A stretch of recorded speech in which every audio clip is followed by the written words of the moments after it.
Hello, students.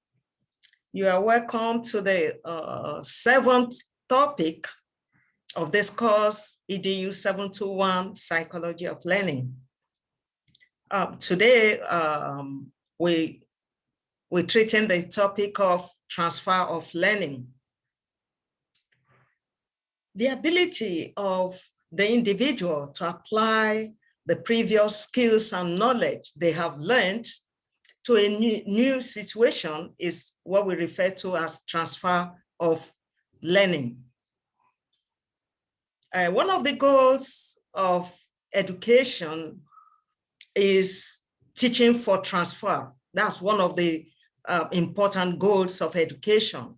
As teachers, we want our students to use the knowledge of to acquire or gain knowledge and skills that they are being taught and apply them both in and outside of the school. So in this lesson, you're gonna be learning about how transfer takes place and how it is influenced and what the teacher needs to do in order to facilitate positive transfer of learning in their students. So sit back and enjoy the lesson. Thank you.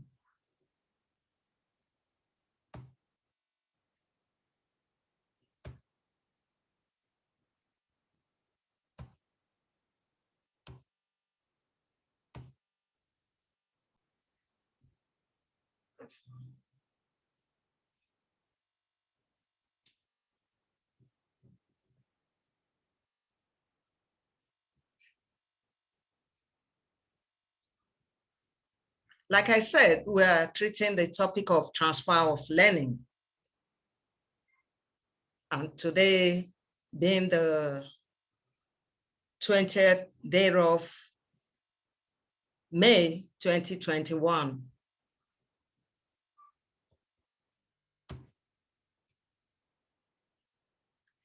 The learning outcomes. After completing this topic, the lessons of topic 6, actually, that's what it should be. The lessons of topic 6, you'll be able to define transfer of learning. You'll be able to differentiate between the different types of transfers of learning. You'll be able to discuss the 3 theories of transfer of learning and discuss how a teacher can foster positive transfer of learning among learners. Okay, we start off with the definition of transfer of learning. Transfer of learning, like I said at in the introduction remarks, one of the important goals of education is to teach for transfer. And what is this transfer of learning? Transfer of learning can be defined as the application of skills and knowledge learned in one context being applied in another context. It is the application of previously acquired knowledge or skills in the solving of problems in a new situation. These are the various types of definitions. They all mean the same thing, so it can either be that it is the application of skills and knowledge learned in one context being applied in another context. Can be within in another context within the school system or outside of the school system. When experiences which have been acquired in one learning situation can be used to solve problems in a new situation, we can say transfer of learning has taken place. Yes, transfer of learning has taken place. Okay. Types of transfer of learning. There are 3 types: positive transfer, negative transfer, and zero transfer. Let's explain them one after the other. Positive transfer, this is a situation whereby previous learning aids in the understanding of a new learning. For instance, Learning addition will facilitate the solution of multiplications. Again, another example, skills in playing violin could facilitate learning to play piano.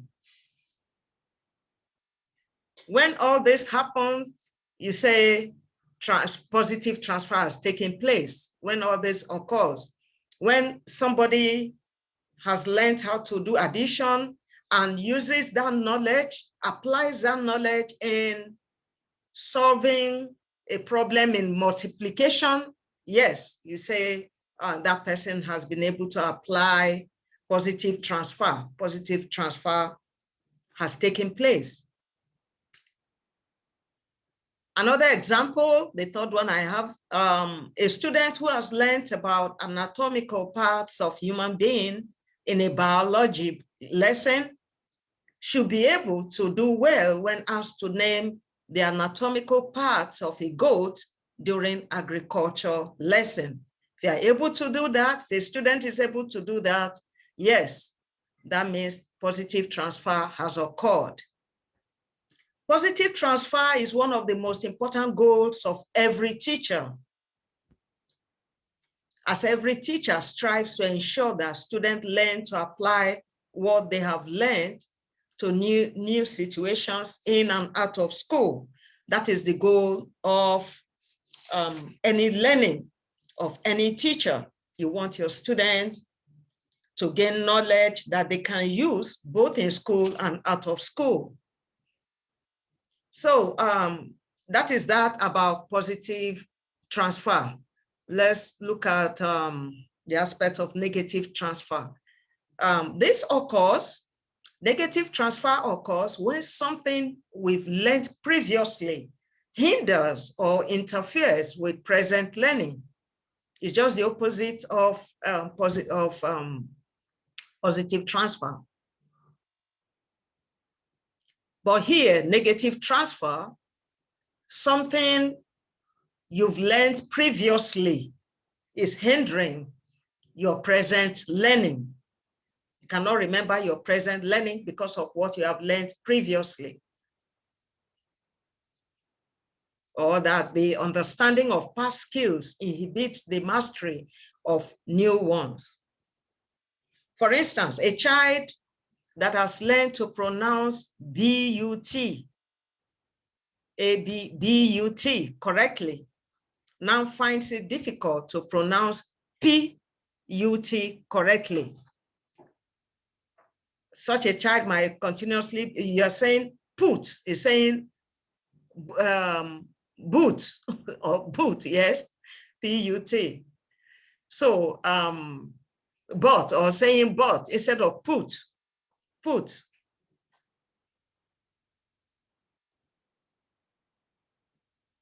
Or someone who has learned the right-hand driving,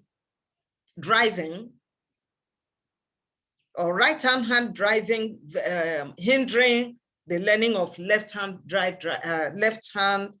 driving or drive. You know, in some countries use right-hand drive and some countries use left-hand drive. So if you have learned one, learning the other one might be a bit difficult for you. So in that case, we say negative transfer has occurred because you are trying to use what you know about driving right-hand driving, for instance, applying the skills to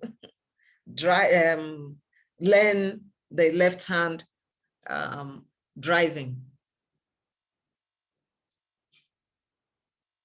Then the third type of transfer of learning is a zero transfer. Zero transfer occurs when previous learning has no effect on new learning. For instance, learning how to cook does not help a child when he has to learn letters of the alphabet. They are two different things entirely. Or learning how to cook has no effect on learning how to sing or drive. They are two different activities. So you don't expect any transfer in that aspect, in that regard. Okay, so those are the three types of transfer of learning. Let's look at some of the theories that have been put forward to explain how transfer of learning occurs. Of course, you know, okay, before then, pause a while, pause your video, and then try to attempt this class activity.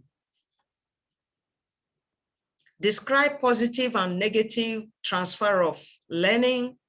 Give at least 3 examples of each from your own experiences.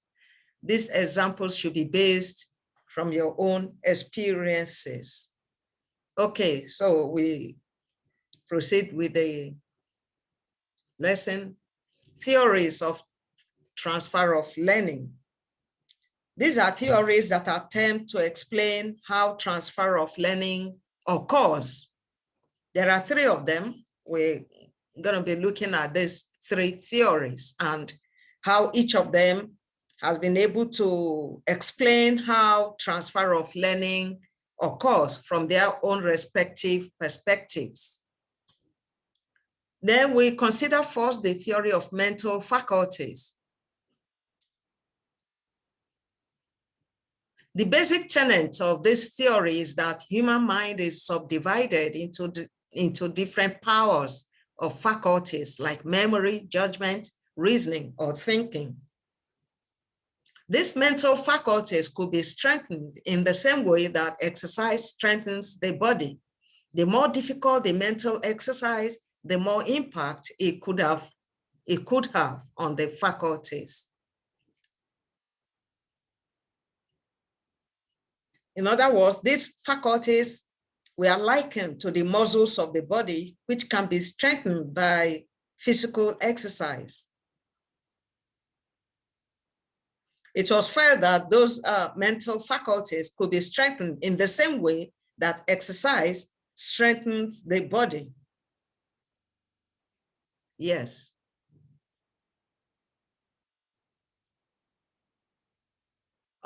Okay, subjects like mathematics, Latin, and Greek were regarded as best subjects to train the various mental faculties of students in those days. Yeah, Latin, Greek, these are subjects that were respected a lot in those days. So it is the belief of this theory that studying this subjects could have more impact on the mental faculties. And therefore, transfer would occur because of mental exercise gained from studying these topics or these subjects. That's the belief of this theory. That's what they hold on to.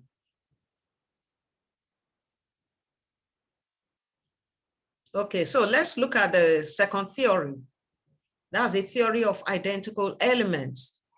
This theory was developed by Thorndike. You all know Thorndike. Thorndike is a household name in psychology. We've come across that name several times. Thorndike. And the theory indicates that it is possible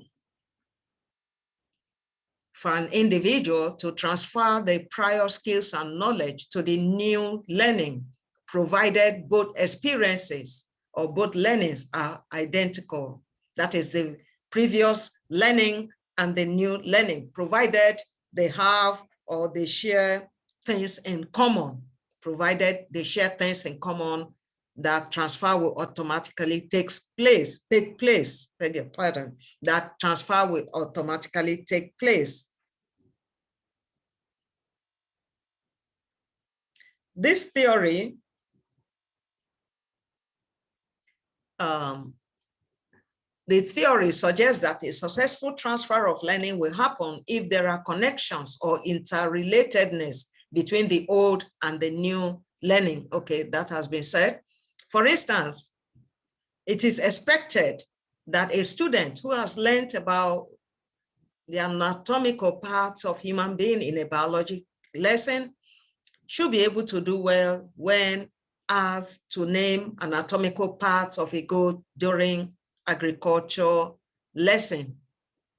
Of course, this type of transfer also demonstrates that of positive transfer. Remember, we mentioned this, we mentioned this example while treating the positive transfer as a type of transfer of learning. Yes, we have few other examples that are given here, which show the transfer from one situation to the other. For instance, learning the skills of piano, to play the piano, can be transferred when learning how to type or use the computer. Again, Latin, it's believed that if you know Latin, if you have a background in Latin, you'll be able to learn English very well. Well, I don't know how far that is true. I don't know how to speak or use or write Latin.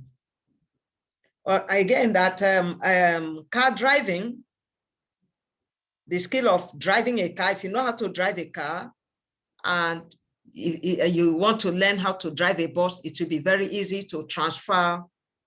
There are two, they share things in common. So it will be very easy for transfer of learning to occur. Remember, this theory is also explaining how, given its own perspective, how transfer of learning occurs.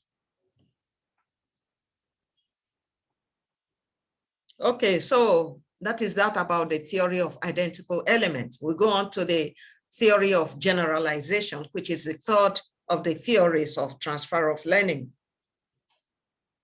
This theory was advocated by a psychologist named Charles Jude.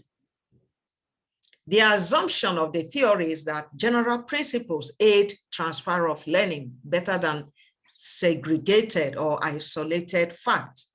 You see how this other theory explains its own views about transfer of learning, that general principles, the use of general principles can aid transfer of learning. The theory contends that transfer occurs as a result of general principles which one learns in a situation. As a result, one is able to apply those generalizations to a new situation. So to them, if there is no general principles involved, there won't be any transfer of learning, because to them, they believe that general principles aid transfer or help transfer of learning to occur. And it has been suggested that one way of facilitating transfer is by teaching learners general principles rather than specific facts.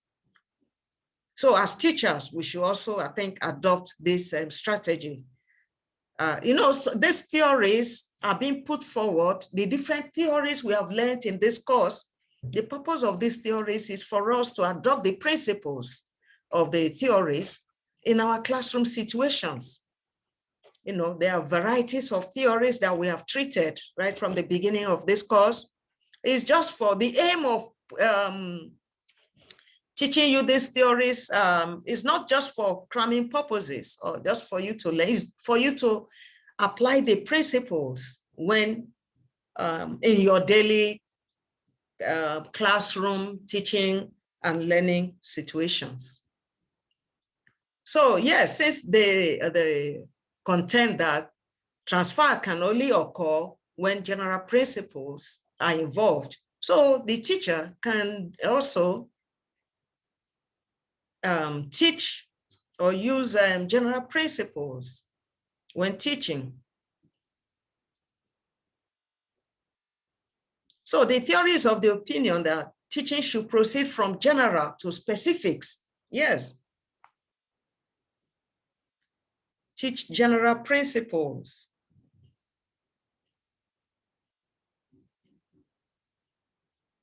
Okay, so let's move on. You have looked at the I hope you'll be able to differentiate the three types of theories of transfer of learning and be able to apply the principles of those theories when teaching.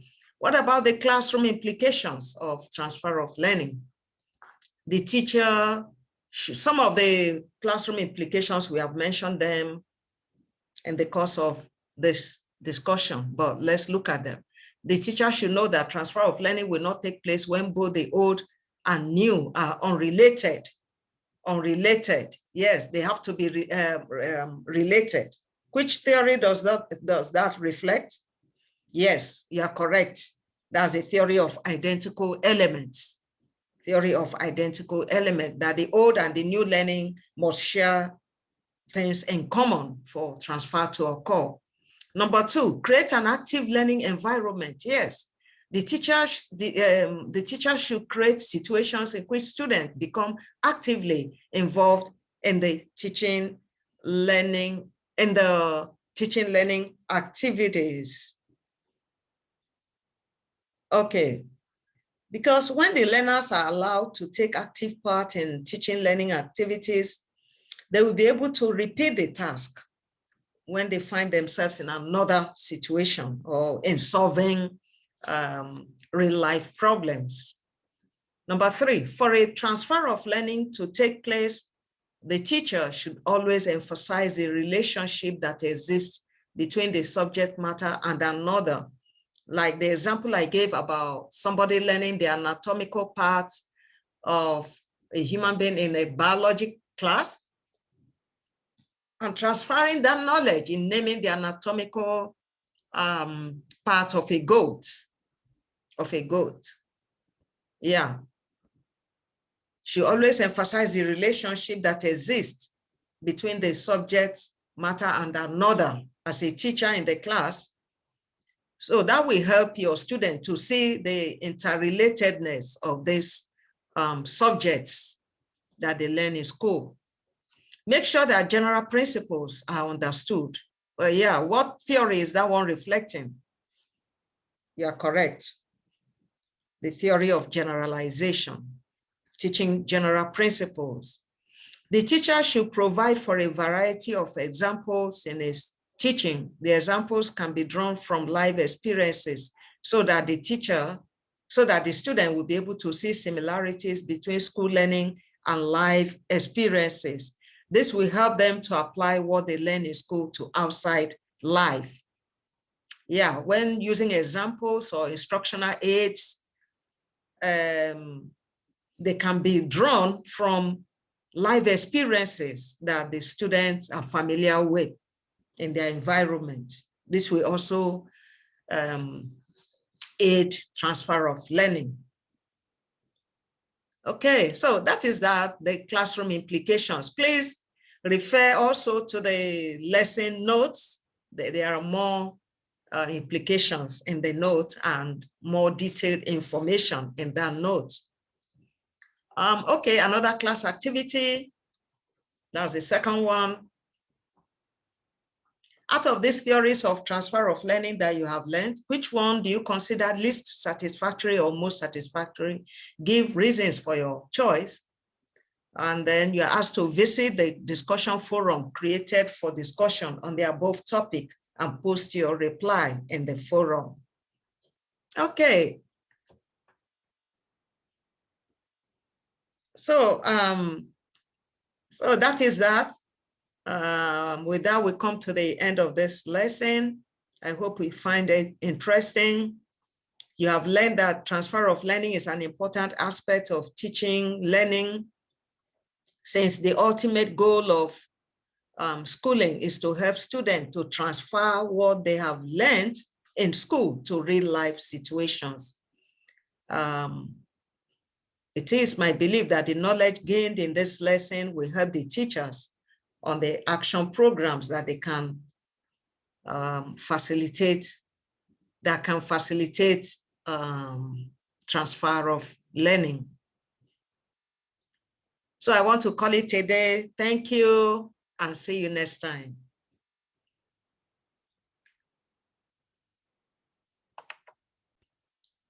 Bye-bye.